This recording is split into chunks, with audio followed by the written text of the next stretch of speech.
លោកបណ្ឌិតហែមប្រសើរអំពីវនីវដល់ប្រជាពលរដ្ឋដែលមានអាយុ18ឆ្នាំឲ្យទៅចុះឈ្មោះបោះឆ្នោតនិងពិនិត្យបញ្ជីឈ្មោះបោះឆ្នោតឲ្យបានគ្រប់គ្នា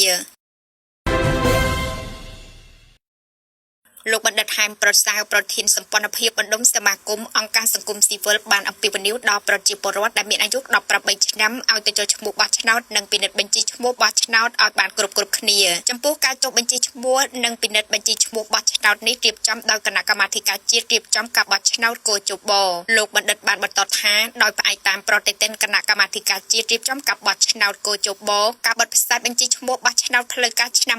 2024បានបង្ហោះលើ website ផ្លូវការរបស់គណៈកម្មាធិការជាតិរៀបចំការបោះឆ្នោតចាប់ពីថ្ងៃទី20ខែមេសាឆ្នាំ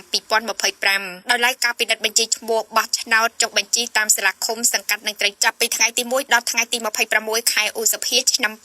2025លោកបណ្ឌិតថាដូច្នេះខ្ញុំសូមអំពាវនាវឲ្យបងប្អូនប្រជាពលរដ្ឋខ្មែរទាំងអស់សូមអញ្ជើញសូមទៅពិនិត្យបញ្ជីឈ្មោះនិងចុះឈ្មោះបោះឆ្នោតឲ្យបានគ្រប់គ្នានឹងទាន់ពេលវេលាកំណត់អនុវត្តសិទ្ធិកាតព្វកិច្ចចំពោះរដ្ឋតាមរដ្ឋធម្មនុញ្ញរបស់យើង